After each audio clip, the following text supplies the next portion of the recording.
नमस्कार विद्यार्थी मित्रों। आज धोरण 10 ની અંદર આનુવંશિકતા અને ઉદ્વિકાસ એનો આગળ આપણે રુધિર જૂથ વિશેનો ધોરણ 11 સાયન્સનો ટોપિક જોયો હતો। એટલા માટે કે તમે ધોરણ 10 ની અંદર તમને થોડી ટૂંકમાં માહિતી આપી, એ આપણે લોંગમાં ભણ્યા હતા। હવે ધોરણ 10 નો પ્રશ્ન ભણીએ, શું કહેવા માગે રુધિર જૂથ। बराबर, આપણે બે રુધિર જૂથ ભણ્યા હતા, યાદ કરો આગળના લેક્ચરની અંદર। એક એબીઓ રુધિર જૂથ અને આરએસ રહેસસ એ કેમાંથી આવ્યું હતું તો કે વાંદરામાંથી, અને એક એબીઓ જૂથ। આ બંને જૂથ વિશે આપણે સમજૂતી મેળવેલી હતી। તો તમારી ટેક્સ્ટ બુકનો એક પ્રશ્ન છે, યાદ રાખજો, કોઈ પુરુષ છે, આ પુરુષ છે એનું રુધિર જૂથ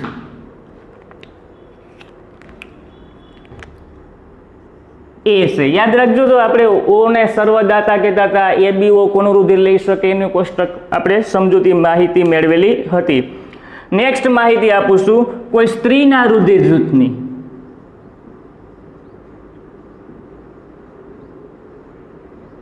એનું રુધિર જૂથ કયું છે તો કે ઓ છે।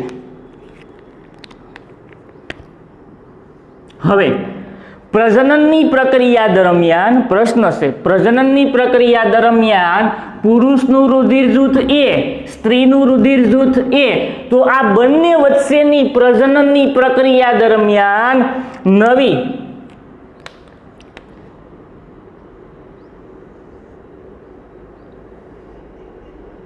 જે છોકરીનું નિર્માણ થાય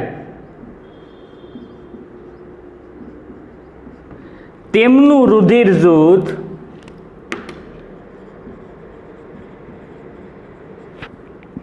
યાદ રાખજો ઓ છે।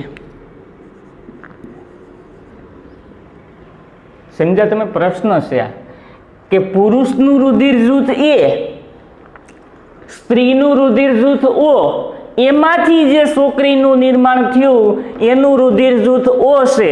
બરાબર, તો શું આ વિધાન છે એ રાઈટ છે કે રોંગ છે? આ વિધાન રાઈટ છે કે રોંગ છે?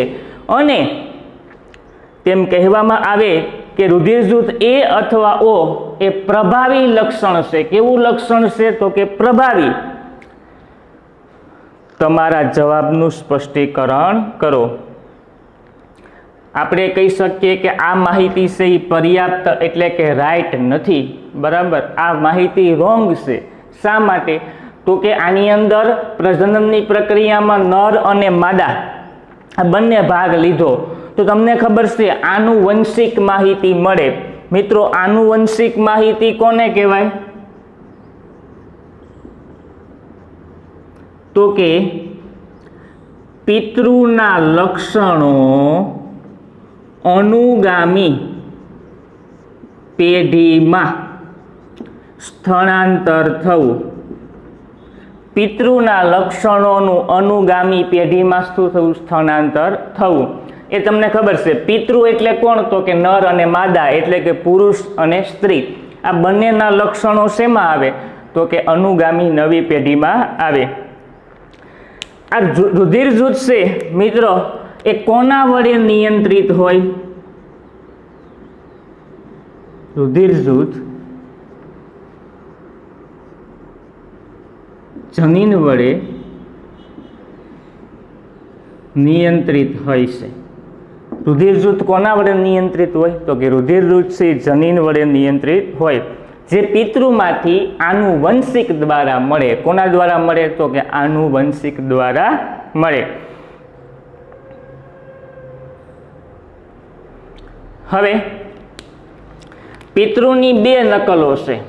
બરાબર, બે નકલોની અંદર એક નર અને માદા, આ બંને લક્ષણો કેવા મળે તો કે આ બંને લક્ષણો છે એ આનુવંશિક મળે। કેવા લક્ષણો મળે તો કે આનુવંશિક, એટલે કે પિતૃ પેઢીના લક્ષણોનું અનુગામી પેઢીની અંદર સ્થળાંતર થવું। એ લક્ષણ છે એ હંમેશા પ્રભાવી હોય। કેવું હોય? પ્રભાવી। અને ઓ કેવું હોય તો કે પ્રસન્ન હોય। કેવું હોય? ઓ એ કેવું હોય તો કે પ્રસન્ન હોય।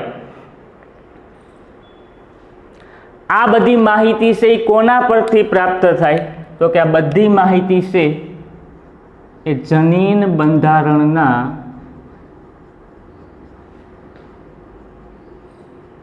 અભ્યાસ પરથી પ્રાપ્ત થાય। આ બધી માહિતી ક્યાંથી પ્રાપ્ત થાય તો કે જનીન બંધારણના અભ્યાસ પરથી પ્રાપ્ત થાય। હવે યાદ કરીએ, યાદ રાખજો, જો અહીં લખું છું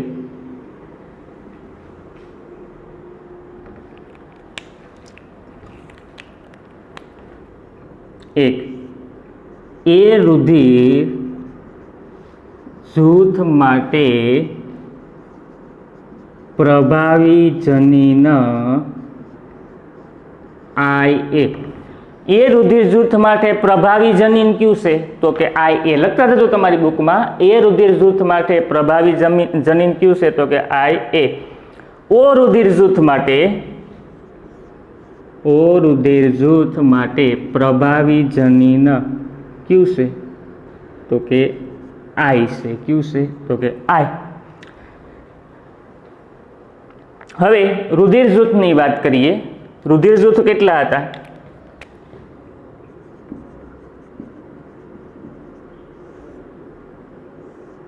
બે લીધા હતા, એક A અને બીજું કયું હતું O। એ કોની અંદર હતું તો કે પુરુષની અંદર, O કોની અંદર હતું તો કે સ્ત્રીની અંદર। જનીન સ્વરૂપ જોઈએ,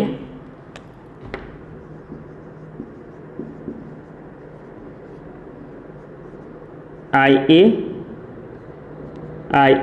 અથવા IA વડે દર્શાવવામાં આવે। જો અક્ષર દેખાય છે ને બધાને, IA અથવા IA વડે દર્શાવવામાં આવે।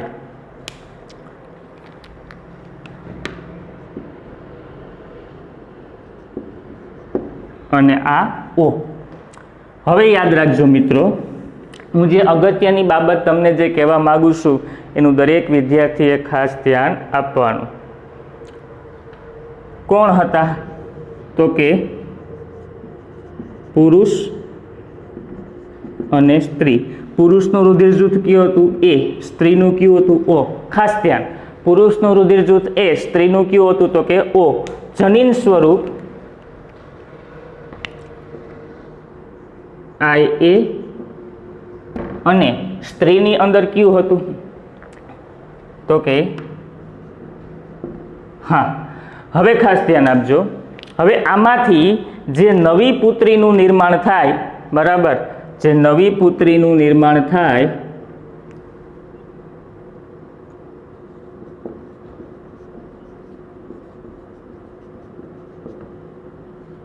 હવે એ છોકરીને શું મળ્યું હશે તો કે જનીન સ્વરૂપ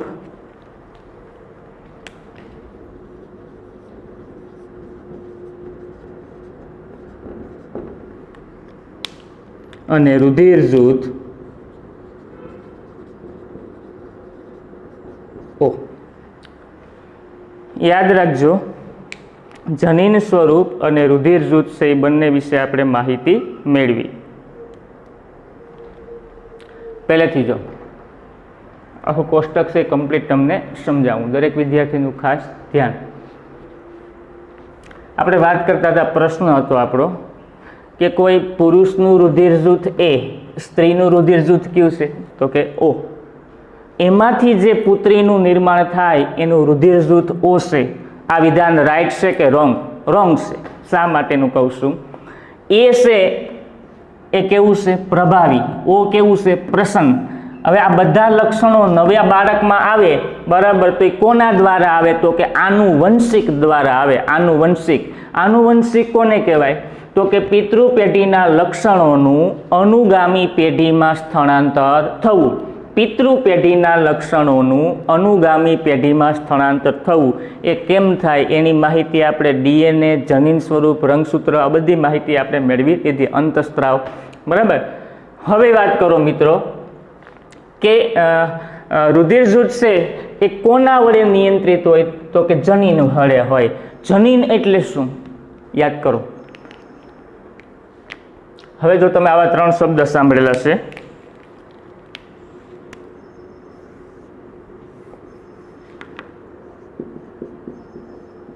રંગસૂત્ર, જનીન, ડીએનએ. રંગસૂત્ર, જનીન અને શું સાંભળ્યું છે તો કે ડીએનએ. હું તમને એક અહીંયા રંગસૂત્ર દોરીને બતાવું છું.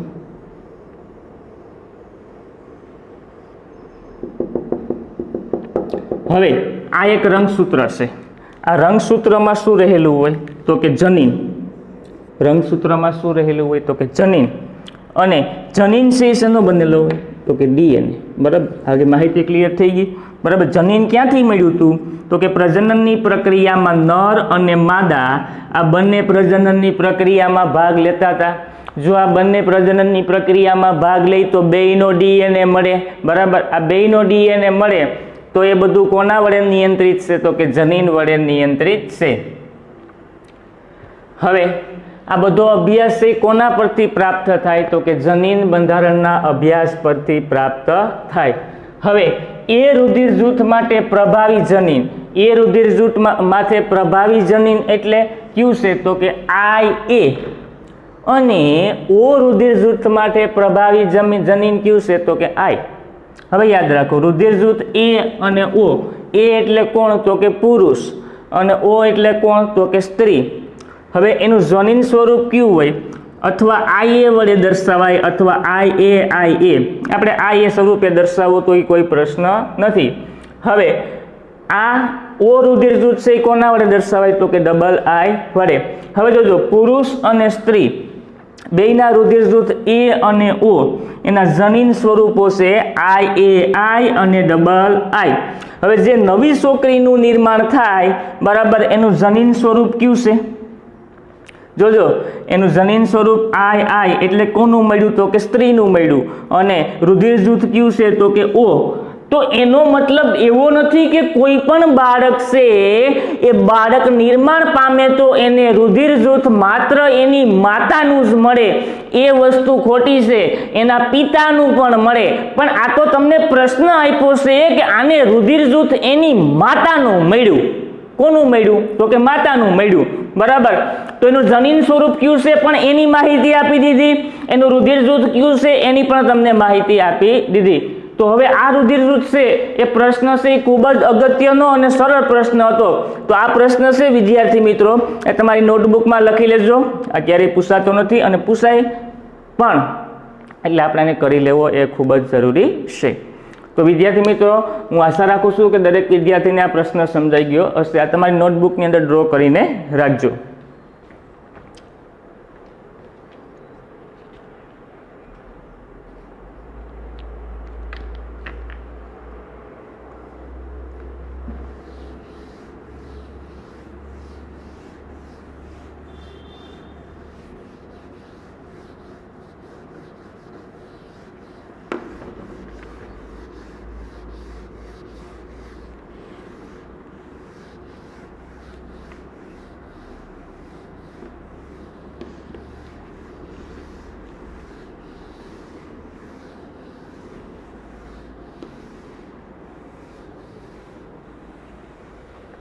હવે આપણો પ્રશ્ન છે,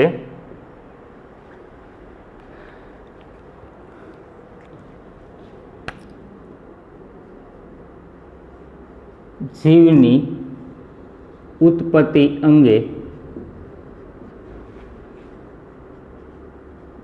વિવિધ વૈજ્ઞાનિકનો ફાળો. જીવની ઉત્પત્તિની પ્રક્રિયા અંગે વિવિધ વૈજ્ઞાનિકનો ફાળો, જેની અંદર પ્રથમ વૈજ્ઞાનિક સમજાવે છે, તેનું નામ છે, દેખાય છે બધા વિદ્યાર્થીને, ડાર્વિન. પ્રથમ વૈજ્ઞાનિક જીવની ઉત્પત્તિ વિશે ડાર્વિન શું સમજાવે તો કે ડાર્વિન નામના વૈજ્ઞાનિક છે જીવની ઉત્પત્તિ વિશે સમજાવે છે કે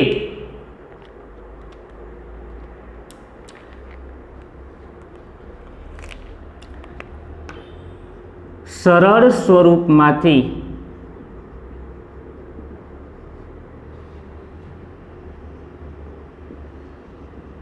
જટિલ સ્વરૂપમાં સજીવનો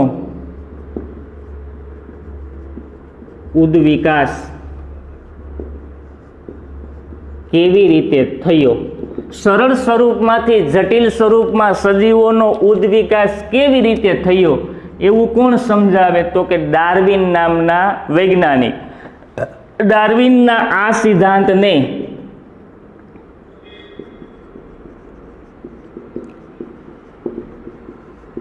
પ્રાકૃતિક પસંદગીવાદ તરીકે ઓળખવામાં આવે. ડાર્વિનના આ સિદ્ધાંતને કયો કહેવાય? તો કે પ્રાકૃતિક પસંદગીવાદ તરીકે ઓળખવામાં આવે છે.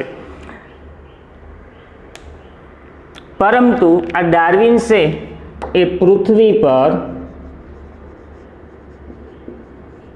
જીવની ઉત્પત્તિ કેવી રીતે થઈ તે સમજાવી શક્યા નહીં. પૃથ્વી ઉપર જીવની ઉત્પત્તિ કેવી રીતે થઈ તે ડાર્વિન નામના વૈજ્ઞાનિક સમજી શક્યા નહીં. એટલે કે એ સમજી ના શક્યા તો આપણે સમજાવી શક્યા નહીં. તો પછી બીજા વૈજ્ઞાનિકોએ શું માહિતી આપી? પહેલા ડાર્વિન જોઈ લઈએ. વૈજ્ઞાનિકનું નામ યાદ રાખજો, ડાર્વિન.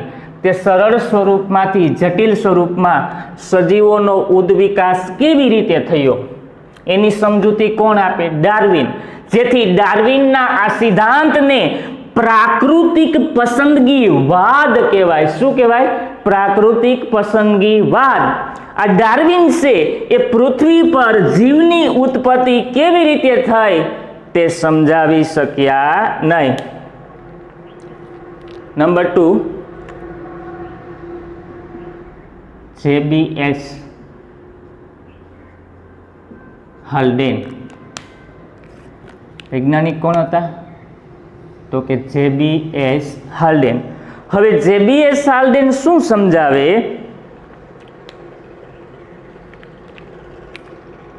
આ વૈજ્ઞાનિકે 1929ની અંદર માહિતી આપી કે આદિ પૃથ્વીમાં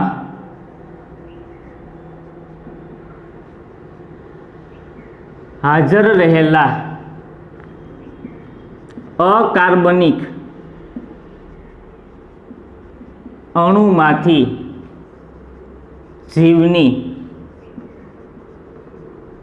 ઉત્પત્તિ થઈ. આદિ પૃથ્વીમાં હાજર રહેલા અકાર્બનિક અણુમાંથી જીવની ઉત્પત્તિ થઈ. આવું કોણ સમજાવે છે?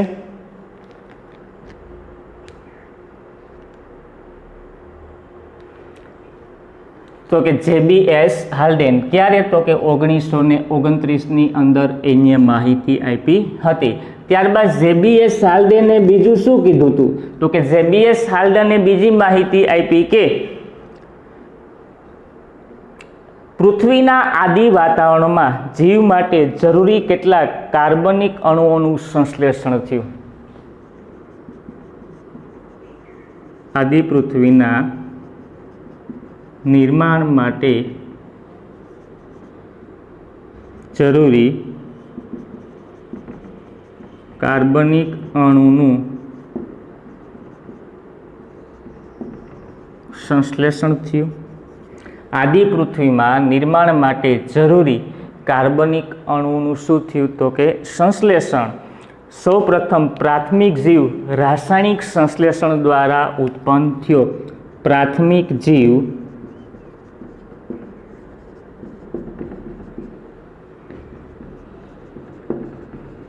રાસાયણિક સંશ્લેષણ દ્વારા ઉત્પન્ન થયો. પ્રાથમિક જીવ કોના દ્વારા ઉત્પન્ન થયો? તો કે રાસાયણિક સંશ્લેષણ દ્વારા ઉત્પન્ન થયો. આ માહિતી કોને આપી હતી? JBS હાલ્ડેન. ક્યારે? તો કે ઈસવીસનના બ્રિટિશ વૈજ્ઞાનિક હતા. કેવા હતા? તો કે બ્રિટિશ. 1929માં સમજાવ્યું કે આદિ પૃથ્વીમાં હાજર રહેલા અકાર્બનિક અણુમાંથી જીવની ઉત્પત્તિ થઈ. કેમાંથી થઈ? તમે ભણી ગયા છે. કાર્બનિક અણુ અને અકાર્બનિક કોને કહેવાય? તે આદિ પૃથ્વીમાં હાજર રહેલા અકાર્બનિક અણુમાંથી જીવની ઉત્પત્તિ થઈ. ત્યારબાદ શું જણાવ્યું? તો કે આદિ પૃથ્વીના નિર્માણ માટે જરૂરી કાર્બનિક અણુનું સંશ્લેષણ થયું. તો કે આદિ પૃથ્વીના નિર્માણ માટે શું થયું? તો કે એને જે જરૂરી હતા ને એ કાર્બનિક અણુનું સંશ્લેષણ એટલે કે મેળવા, અને પ્રથમ પ્રાથમિક જીવ રાસાયણિક સંશ્લેષણ દ્વારા ઉત્પન્ન થયો. પ્રાથમિક જીવ એટલે શું? તો કે શરૂઆતનો જીવ એ રાસાયણિક સંશ્લેષણ દ્વારા ઉત્પન્ન થયો. હવે જોઈએ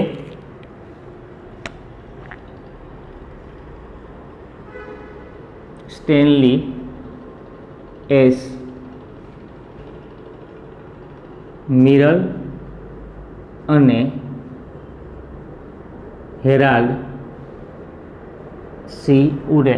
સ્ટેનલી એસ મિરલ અને હેરાલ્ડ સી ઉરે આ વૈજ્ઞાનિકે ઈસવીસન 1953ની અંદર આ વૈજ્ઞાનિકે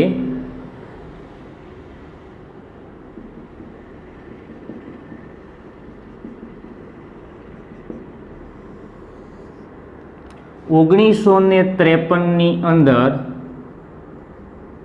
આદિ પૃથ્વીના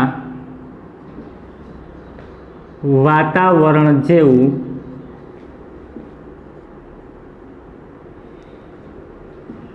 એક કૃત્રિમ વાતાવરણનું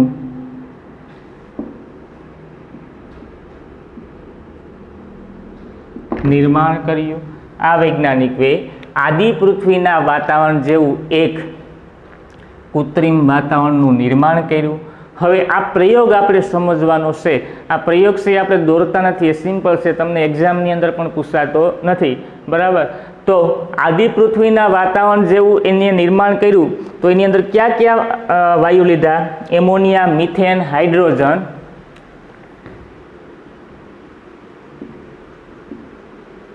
એમોનિયા, મિથેન, હાઇડ્રોજન અને પાણીની વરાળ. એમોનિયા, મિથેન, હાઇડ્રોજન અને પાણીની વરાળ. આ મિશ્રણને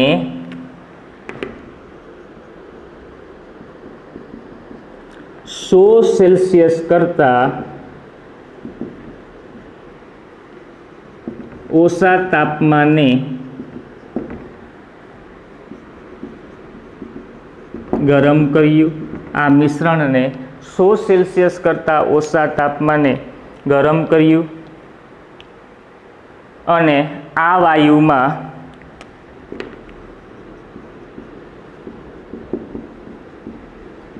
વિદ્યુતના તણખા ઉત્પન્ન કરવામાં આવ્યા. આ વાયુમાં શું ઉત્પન્ન કરવામાં આવ્યું? તો કે વિદ્યુતના તણખા છે ઉત્પન્ન કરવામાં આવ્યા. એક અઠવાડિયા પછી 15%, એક અઠવાડિયા પછી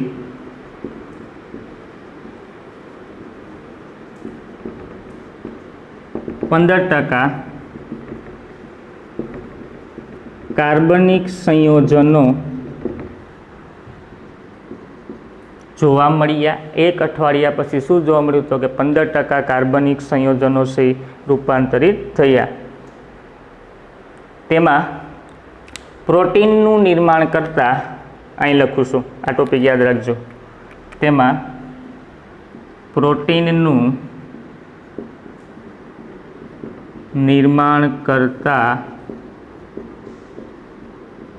એમિનો એસિડ પણ હતા. જેમાં પ્રોટીનનું નિર્માણ કરતા એમિનો એસિડ પણ હાજર હતા. પ્રોટીનનું નિર્માણ કરતા કોણ હાજર હતું? તો કે એમિનો એસિડ પણ હાજર હતા. વિદ્યાર્થી મિત્રો, આ એક પ્રયોગ છે. આ પ્રયોગને હું તમને સમજાવી દઈશ એટલે માહિતી ક્લિયર થઈ જશે. પ્રયોગ છે, બરાબર. લાસ્ટ ટોપિક પ્રયોગવાળો કર્યો એની, એ લાસ્ટ ટોપિકની અંદર પ્રયોગ કંઈ દોરવાની જરૂરિયાત નથી. હવે સાંભળજો, આપણો પ્રશ્ન છે જીવની ઉત્પત્તિ અંગે વિવિધ વૈજ્ઞાનિકનો ફાળો. પેલા બધા વૈજ્ઞાનિકોના નામ યાદ રાખીએ. પ્રથમ વૈજ્ઞાનિક કોણ હતો? તો કે ડાર્વિન. Number 2 JBS હાલ્ડેન. નંબર 2 કોણ? JBS હાલ્ડેન.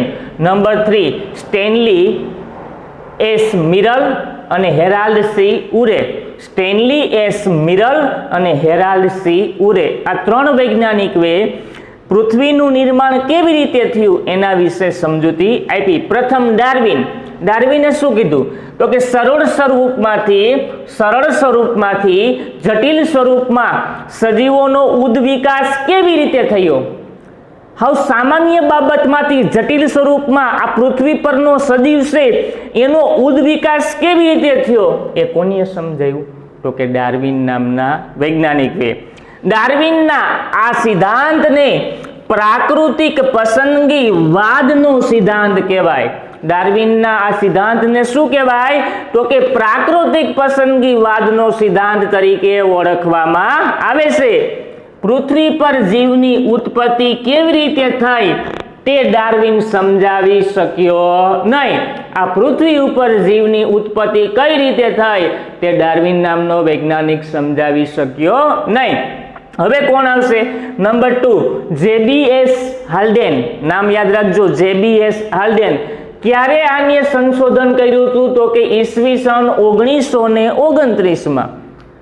ઈસવીસન 1929માં શું સંશોધન કર્યું હતું તો કે આદિ પૃથ્વીમાં હાજર રહેલા અકાર્બનિક અણુમાંથી જીવની ઉત્પત્તિ થઈ. આદિ પૃથ્વીમાં જે હાજર રહેલા છે અકાર્બનિક અણુ એમાંથી શું થઈ તો કે જીવની ઉત્પત્તિ. અને આદિ પૃથ્વીના નિર્માણ માટે જરૂરી કાર્બનિક અણુનું સંશ્લેષણ થયું. જો આદિ પૃથ્વીનું નિર્માણ કરવાનું હતું તો એના માટે શું જરૂરી હતું તો કે કાર્બનિક અણુ. અને એ કાર્બનિક અણુનું શું થયું તો કે સંશ્લેષણ અને આદિ પૃથ્વીનું નિર્માણ થયું. ત્યારે પ્રાથમિક જીવ કયો હતો તો કે પ્રાથમિક જીવ રાસાયણિક સંશ્લેષણ દ્વારા ઉત્પન્ન થયો. હવે યાદ રાખજો, તમને MCQ પૂછાશે કે પ્રાથમિક જીવ કોના દ્વારા ઉત્પન્ન થયો તો કે રાસાયણિક સંશ્લેષણ દ્વારા ઉત્પન્ન થયો. નંબર 3 સ્ટેનલી એસ મિરલ અને હેરાલ્ડ સી ઉરે. સ્ટેનલી એસ મિરલ અને હેરાલ્ડ સી ઉરે. આ વૈજ્ઞાનિકે ઈસવીસન 1953ની અંદર પોતાની રીતે એક વાતાવરણ બનાવ્યું.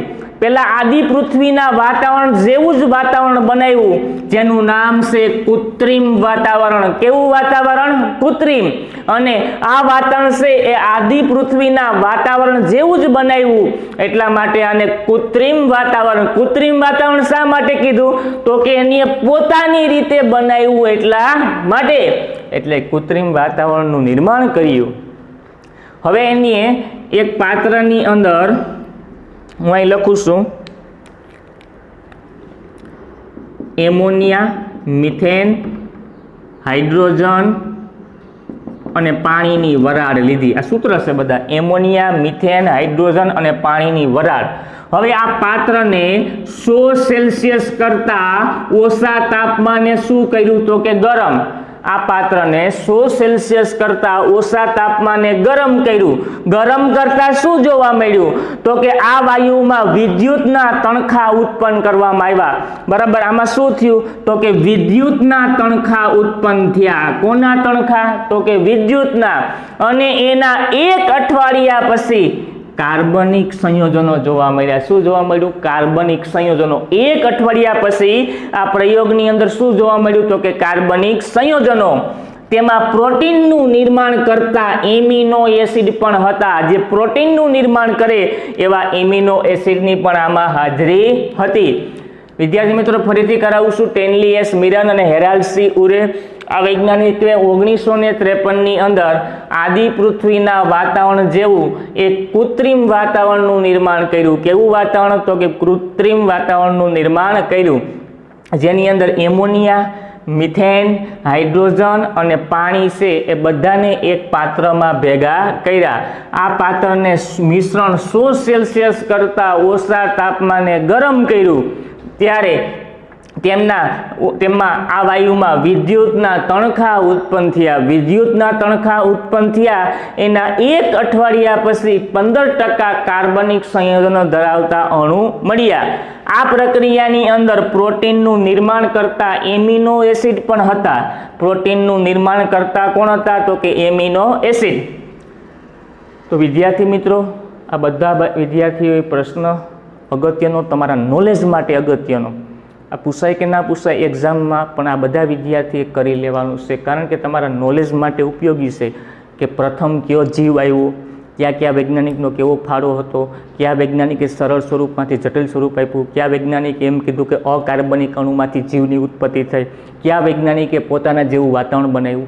તો એ દરેક વિદ્યાર્થીએ તમારા નોટબુકની અંદર લખી લેવું. અને આ પ્રશ્ન છે ખૂબ જ અગત્યનો અને સરળ છે. આની પહેલાંનો પ્રશ્ન આપણે કયો જોયો હતો, તો કે રુધિર જૂથ વિશે માહિતી મેળવેલી હતી. તો વિદ્યાર્થી મિત્રો, આગળના લેક્ચરની અંદર આપણે ઘણા અગત્યના જનીન સ્વરૂપના ટોપિક્સ છે એના વિશે ચર્ચા કરશું. તો આ લેક્ચર આપણે અહીં સુધી રાખીએ.